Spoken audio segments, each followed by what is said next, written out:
నమస్తే, welcome to four sides TV news blaze. నేను మీ సంపత్ కుమార్. ముందుగా బులెటిన్ హెడ్లైన్స్ చూద్దాం. కామారెడ్డి జిల్లాలో వరుసగా కల్తీ కల్లు ఘటనలు. 30 మందికి అస్వస్థత, 6గురికి సీరియస్.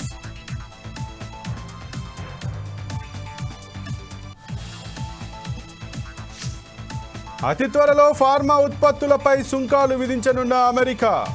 డొనాల్డ్ ట్రంప్ మరో కీలక ప్రకటన.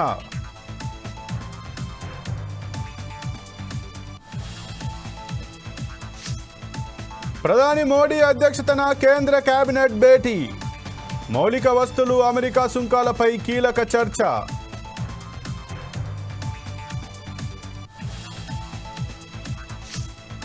ద్రవ్య పరపతి విధాన సమీక్ష. రెపో రేటుపై 25 బేసిస్ పాయింట్లు తగ్గింపు.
భారత రిజర్వ్ బ్యాంక్ బుధవారం దేశ ప్రజలకు మరోమారు తీపి కబురు చెప్పింది.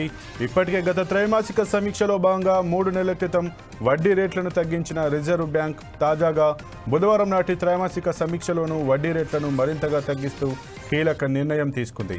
రెపో రేటును గతంలో 0.25% తగ్గించిన సెంట్రల్ బ్యాంక్ ఈసారి కూడా అదే వైఖరిని కొనసాగించింది. ఇవాల్టి సమీక్షలో రెపో రేటును 0.25% మేర తగ్గించింది.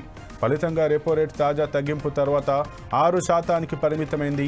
రెపో రేటు తగ్గితే సాధారణంగా వడ్డీ రేట్లు తగ్గుతాయి. ఇదివరకే ఓ మోస్తారు వడ్డీ రేట్లు తగ్గగా తాజా నిర్ణయంతో ఆ వడ్డీ రేట్లు మరింతగా తగ్గనున్నాయి. ప్రత్యేకించి తాజా రెపో రేటు తగ్గింపు కారణంగా గృహ రుణాల వడ్డీ రేట్లు భారీగానే తగ్గే అవకాశాలున్నట్లు సమాచారం. ఆర్బీఐ తాజా నిర్ణయంతో గృహ రుణాల వడ్డీ రేట్లు 8% కంటే దిగి వస్తాయన్న విశ్లేషణలు సాగుతున్నాయి. అదే సమయంలో సాధారణ రుణాల వడ్డీ రేట్లలోనూ తగ్గుదల ఉంటుందని నిపుణులు చెబుతున్నారు. ఇక ఇదే అంశానికి సంబంధించి మా ఇన్పుట్ ఎడిటర్ శ్రీనివాస్ అందిస్తారు. శ్రీనివాస్, ఏదైతే ఆర్బీఐ కీలక గుడ్ న్యూస్ అయితే చెప్పినట్టు తెలిసింది, రివర్స్ పర్చేస్ రేట్ 0.25% తగ్గించినట్టుగా తెలిసింది. దీని గురించి మీ దగ్గర ఉన్న పూర్తి సమాచారం ఏంటి?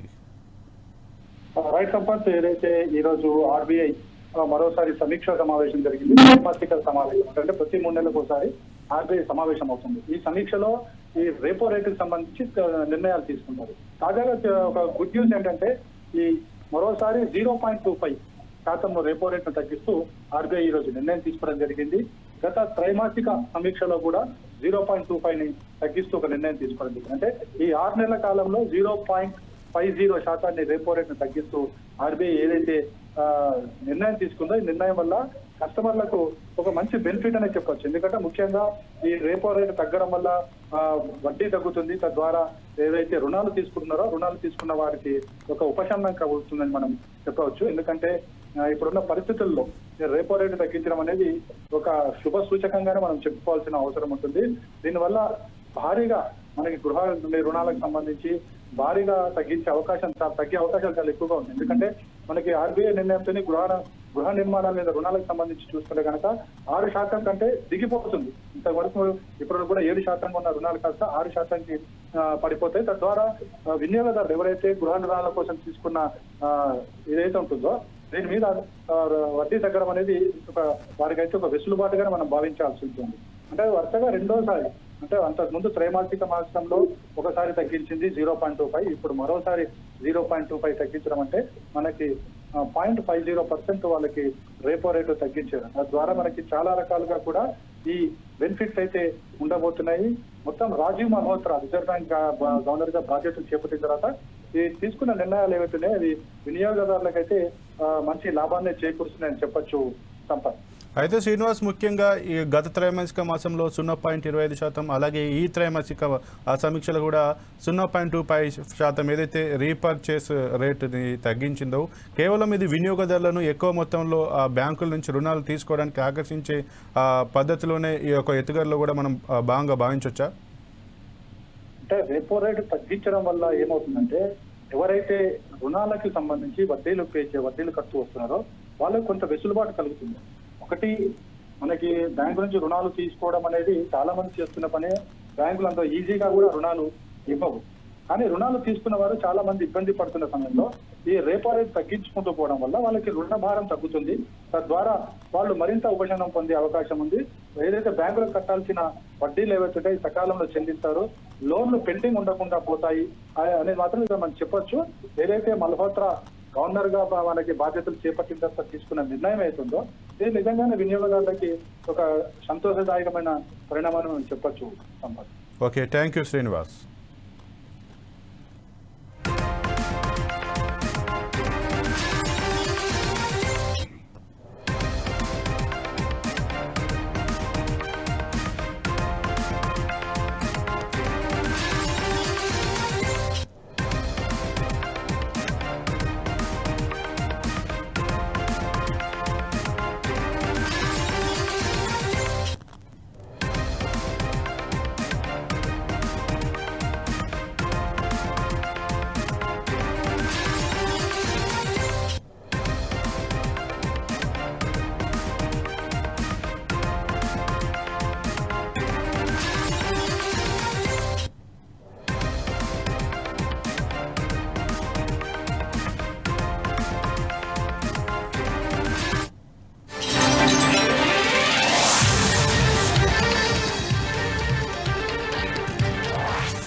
ఏపీ డిప్యూటీ సీఎం జనసేన అధినేత పవన్ కళ్యాణ్ చిన్న కుమారుడు మార్క్ శంకర్ సింగపూర్లో జరిగిన అగ్ని ప్రమాదంలో గాయపడిన విషయం తెలిసిందే.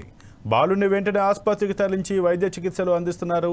తాజాగా వైద్యులు మార్క్ శంకర్ ఆరోగ్య పరిస్థితిపై అప్డేట్ ఇచ్చారు. బుధవారం ఉదయం అత్యవసర వార్డు నుంచి మార్క్ను సాధారణ గదికి తరలించారు. అయితే మరో 3 రోజుల పాటు వైద్యుల పర్యవేక్షణలో పరీక్షలు చేయాల్సి ఉంటుందని ఆసుపత్రి వైద్యులు తెలియజేశారు. మరోవైపు పవన్ కళ్యాణ్ మంగళవారం రాత్రి హైదరాబాద్ నుంచి సింగపూర్ వెళ్లారు. నేరుగా ఆసుపత్రికి చేరుకొని తన కుమారుడిని చూశారు. పవన్ కుమారుడిని పరామర్శించేందుకు మెగాస్టార్ చిరంజీవి దంపతులు కూడా సింగపూర్ చేరుకున్నారు.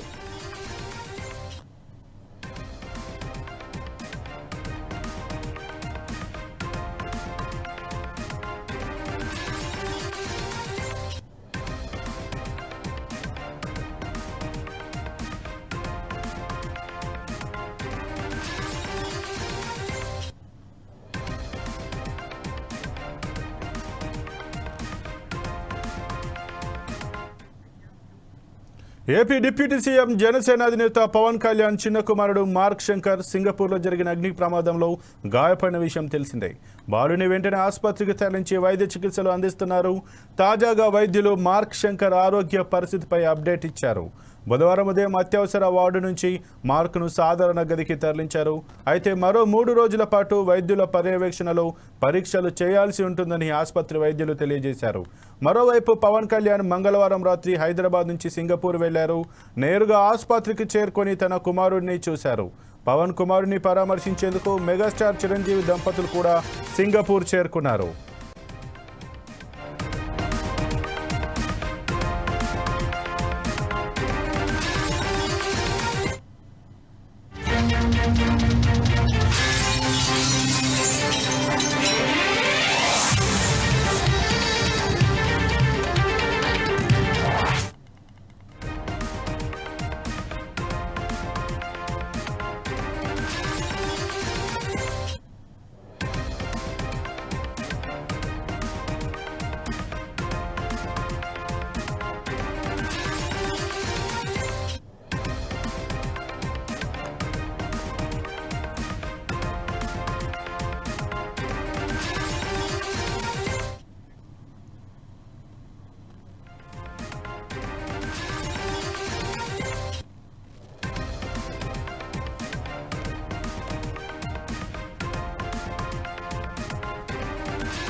సీనియర్ హీరో మంచు మోహన్ బాబు ఫ్యామిలీలో గొడవలు మరోసారి రచ్చకెక్కాయి. జల్పల్లిలోని తన నివాసంలోకి తన అన్న మంచు మనోజ్ 150 మంది వ్యక్తులతో కలిసి అక్రమంగా చొరబడ్డారని, వారు తనకు చెందిన కారు, వ్యక్తిగత వస్తువులు తీసుకెళ్లారని నిన్న పోలీసులకు మంచు మనోజ్ ఫిర్యాదు చేశారు.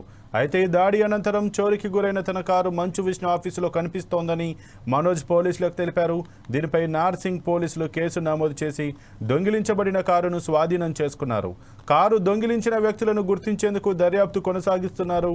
ఈ క్రమంలో బుధవారం మంచు మనోజ్ జల్పల్లిలోని మోహన్ బాబు ఇంటి గేటు ముందు బైఠాయించాడు.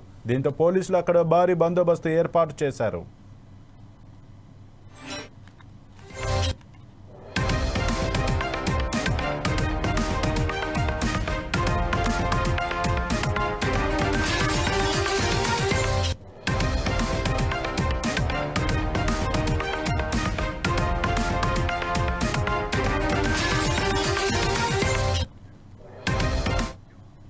సీనియర్ హీరో మంచు మోహన్ బాబు ఫ్యామిలీలో గొడవలు మరోసారి రచ్చకెక్కాయి. జల్పల్లిలోని తన నివాసంలోకి తన అన్న మంచు మనోజ్ 150 మంది వ్యక్తులతో కలిసి అక్రమంగా చొరబడ్డారని మనోజ్ ఆరోపించారు. వారు తనకు చెందిన కారు, వ్యక్తిగత వస్తువులు తీసుకెళ్లారని నిన్న పోలీసులకు మంచు మనోజ్ ఫిర్యాదు చేశాడు. అయితే ఈ దాడి అనంతరం చోరీకి గురైన తన కారు మంచు విష్ణు ఆఫీసులో కనిపిస్తోందని మనోజ్ పోలీసులకు తెలిపారు. దీనిపై నార్సింగ్ పోలీసులు కేసు నమోదు చేసి దొంగిలించబడిన కారును స్వాధీనం చేసుకున్నారు. కారు దొంగిలించిన వ్యక్తులను గుర్తించేందుకు దర్యాప్తు కొనసాగిస్తున్నారు. ఈ క్రమంలో బుధవారం మంచు మనోజ్ జల్పల్లిలోని మోహన్ బాబు ఇంటి గేటు ముందు బైఠాయించాడు. దీంతో పోలీసులు అక్కడ భారీ బందోబస్తు ఏర్పాటు చేశారు.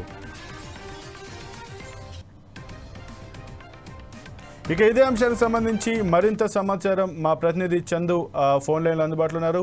చందు, చెప్పండి, ఏదైతే మంచు మోహన్ బాబుకి సంబంధించి ఆ ఇంటి ముందైతే మనోజ్ బైఠాయించి ధర్నా చేస్తున్నట్టుగా తెలిసింది. అలాగే తన చోరీ చేసినటువంటి కారు గురించి, అలాగే తన వస్తువులను కూడా చోరీ చేశారంటూ కూడా నార్సింగ్ పోలీస్ స్టేషన్లో కంప్లైంట్ ఇచ్చినట్టుగా తెలుస్తుంది. దీని గురించి మీ దగ్గర ఉన్న పూర్తి సమాచారం ఏంటి? ఓకే, మరొకసారి అయితే మంచు మోహన్ బాబు ఫ్యామిలీ రోడ్డుకి ఎక్కింది. నిన్న సాయంత్రం మంచు మనోజ్ అయితే తన అన్న మీద జల్పూర్ పోలీస్ స్టేషన్ లో ఫిర్యాదు అయితే చేశారు. తన విలువైన వస్తువులతో పాటు తన కారును దొంగిలించాలని ఆరోపిస్తూ పోలీస్ స్టేషన్ లో అయితే ఫిర్యాదు చేయడం జరిగింది. ఆ విషయంపై పోలీసులు కూడా ఆరాధిస్తున్నట్టు తెలుస్తుంది. ఈ రోజు ఉదయం మంచు మనోజ్ తన మోహన్ బాబు తన తండ్రి ఇల్లు ఇంటి దగ్గరికి జల్పల్లి ఫామ్ హౌస్ అయితే వస్తున్న నేపథ్యంతో పోలీసులు అయితే భారీ బందోబస్తు అయితే ఏర్పాటు చేశారు. మార్నింగ్ మంచు మనోజ్ తన ఫ్యామిలీతో కలిసి మోహన్ బాబు ఇంటి దగ్గర జల్పల్లి ఫామ్ హౌస్ అయితే రావడం జరిగింది. అక్కడ వచ్చడం నేపథ్యంలో పోలీసులు అయితే అక్కడ అడ్డుకున్నారు. అడ్డుకోవడంతో తాను కోర్టు ఆర్డర్ ఉంది, ఇంటికి వెళ్ళి తన తండ్రితో మాట్లాడుకోవడానికి ఆర్డర్ ఉందని చెప్పడం జరిగింది.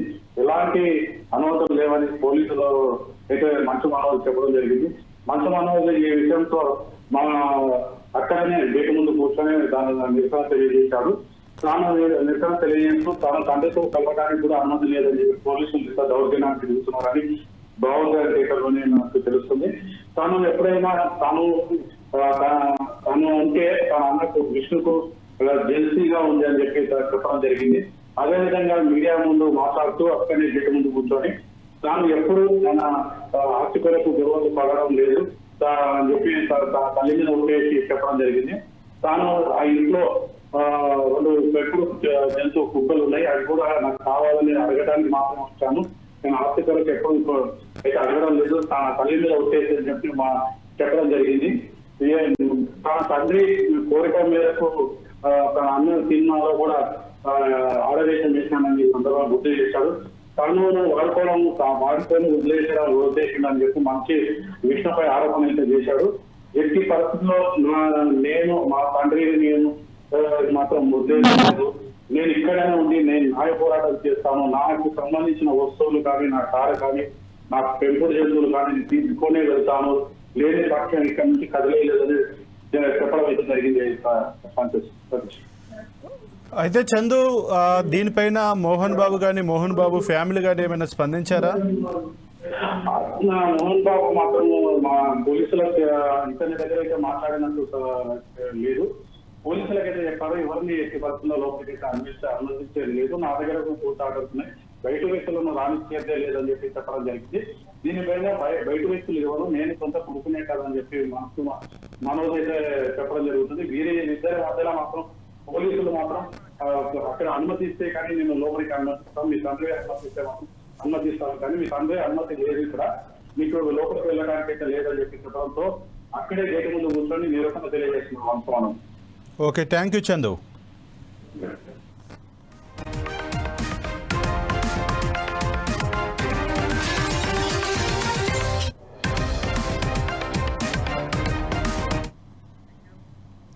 రాష్ట్ర రాజధాని అమరావతిలో సీఎం చంద్రబాబు ఇంటి నిర్మాణం శంకుస్థాపనకు ముహూర్తం ఖరారైంది. ఈ రోజు ఉదయం శంకుస్థాపనలో భాగంగా భూమి పూజ నిర్వహించారు. ఈ కార్యక్రమంలో సీఎం చంద్రబాబు నాయుడు కుటుంబ సభ్యులు పాల్గొన్నారు. వెలగపూడి సచివాలయం వెనుక E9 రహదారి పక్కనే ఈ ఇంటి నిర్మాణం చేపట్టనున్నారు. తన ఇంటి నిర్మాణం ద్వారా రాజధాని అమరావతికి ఒక భరోసా, నమ్మకంగా ఉండాలని సీఎం చంద్రబాబు నిర్ణయించారు. అందులో భాగంగా ఇటీవల అమరావతిలో 5 ఎకరాల స్థలాన్ని సీఎం చంద్రబాబు నాయుడు కొనుగోలు చేసిన సంగతి తెలిసిందే.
శ్రీ సత్యసాయి జిల్లా పుట్టపర్తిలో రష్యా దేశానికి చెందిన వ్యక్తి స్థానికులను భయభ్రాంతులకు గురి చేస్తున్నాడు.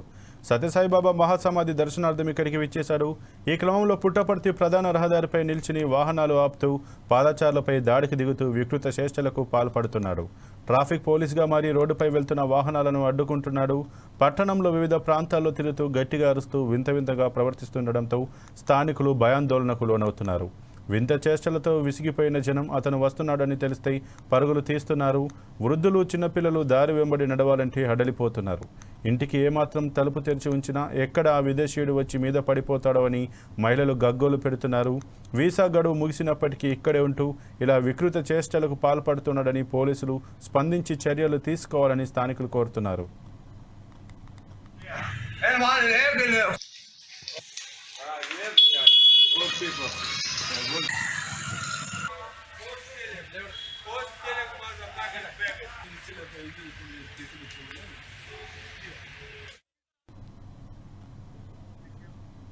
అనంతపురం మార్కెట్ యార్డ్లో చీనీ రైతులకు జరుగుతున్న మోసంపై అర్బన్ ఎమ్మెల్యే దగ్గుపాటి ప్రసాద్ ఉగ్రరూపం దాల్చారు.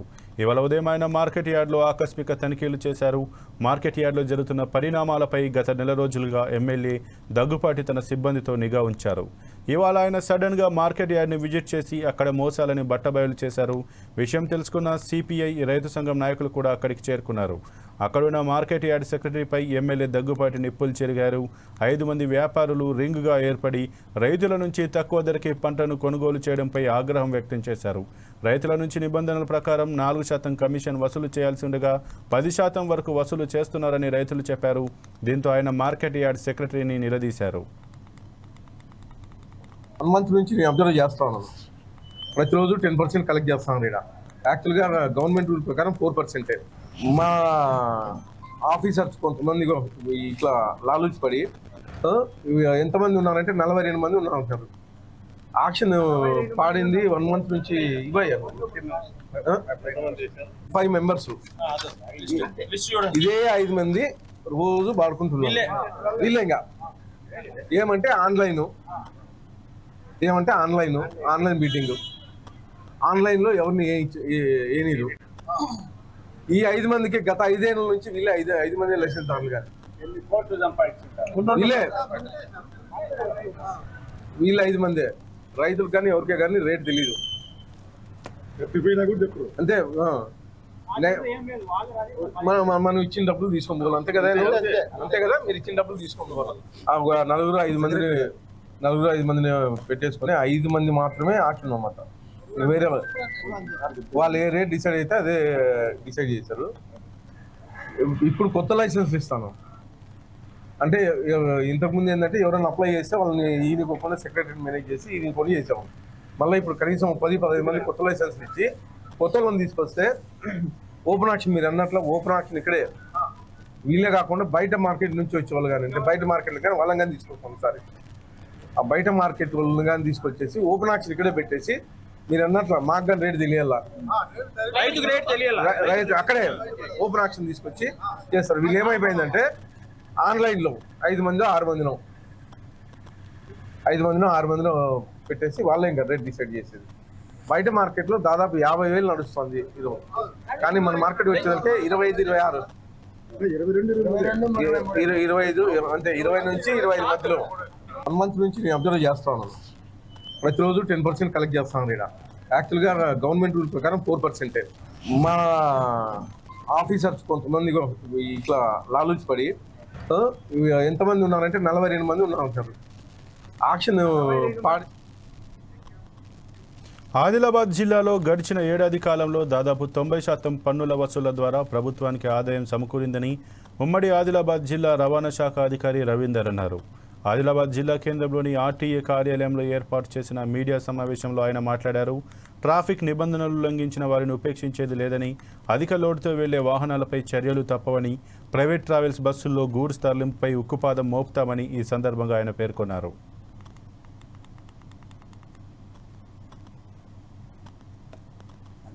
ఈ టార్గెట్ అచీవ్మెంట్ రెవెన్యూ టార్గెట్లో మొదటిది లైఫ్ ట్యాక్స్ ఉంటుంది, తర్వాత క్వార్టర్లీ ట్యాక్స్, తర్వాత ఫీజెస్, తర్వాత గ్రీన్ ట్యాక్స్, తర్వాత డిటెక్షన్ అని ఉంటాయి. సో ఇందులో మనము ఈసారి 100% అచీవ్ కావడానికి ముఖ్య కారణం ఏంటంటే లైఫ్ ట్యాక్స్లో మనకు కొంచెం మనము వెనుకబడి ఉన్నాము. మన ఆదిలాబాద్ జిల్లా ఒకటే కాదు, ఓవరాల్గా రాష్ట్రంలో అంతా చూసుకున్నా కూడా తెలంగాణ స్టేట్ మొత్తంలో చూసుకున్నా కూడా మనం లైఫ్ ట్యాక్స్లో కొంచెం వెనుక ఉన్నాము. సో దానికి కారణం ఏంటంటే vehicles percentage of vehicles purchase తక్కువ ఉన్నది, దాని నుంచి లైఫ్ ట్యాక్స్ కూడా మనకు కొద్దిగా తగ్గింది. మిగతా అన్నిట్లలో మనము మంచిగా అచీవ్ చేసుకున్నాము. సో ఇప్పుడు ఇక్కడ మనకు ఆదిలాబాద్ జిల్లాలో ఆదిలాబాద్ ఆఫీస్ కాక ఐసీబీ బోరాజ్ కూడా ఉంది. ఐసీబీ బోరాజ్లో కూడా మనకున్న ఇన్స్పెక్టర్స్ అక్కడ 12 మంది ఉండాలి. అక్కడ 10 మంది ఇన్స్పెక్టర్స్ ఉన్నా కూడా వాళ్ళు ఓవరాల్గా మోర్ దాన్ 95% డిటెక్షన్లో టార్గెట్ అచీవ్ చేశారు. మన ఆఫీస్ వాళ్ళు కూడా ఇక్కడ ఉన్న ఇన్స్పెక్టర్స్ అందరు కూడా వాళ్ళకి ఇచ్చిన ఎన్ఫోర్స్మెంట్ టార్గెట్స్ 100% అచీవ్ చేశారు. సో ఇప్పుడు నెక్స్ట్ ఫైనాన్షియల్ ఇయర్ కూడా ఇప్పుడు స్టార్ట్ అయింది. మీ అందరినీ పిలవటం ముఖ్య ఉద్దేశం ఏంటంటే, నేను డిసెంబర్లో ఇక్కడ డీటీసీగా రావడం జరిగింది, డిప్యూటీ ట్రాన్స్పోర్ట్ కమిషనర్గా. దాని తర్వాత మీ అందరినీ కూడా నేను కలవలేకపోయాను. రోడ్ సేఫ్టీ వీక్లో మంత్లో మాత్రం ఒకసారి కలిసాం మనం అందరము వేరియస్ ప్రోగ్రామ్స్లలో. ప్రత్యేకంగా మిమ్మల్ని అందరినీ పిలిచి ఒకసారి ఈ రెవెన్యూ ఫైనాన్షియల్ ఇయర్ అయిపోయింది కాబట్టి మనం ఏదైతే టార్గెట్స్ అచీవ్ చేసుకున్నాం ఇవన్నీ. హెచ్సియు వివాదంలో ఏఐ వాడి ఫేక్ ఫోటో సృష్టించి సోషల్ మీడియాలో వైరల్ చేశారన్న కేసు విచారణలో భాగంగా బుధవారం బీఆర్ఎస్ నాయకులు మన్నె క్రిషాంక్, కొణతం దిలీప్ కుమార్లు గచ్చిబౌలి పోలీస్ స్టేషన్లో హాజరయ్యారు. ఉదయం 11:28 పోలీసులు ఎదుట హాజరయ్యారు. డాక్టర్ మన్నె క్రిషాంక్, కొణతం దిలీప్ కుమార్ల విచారణ కొనసాగుతోంది.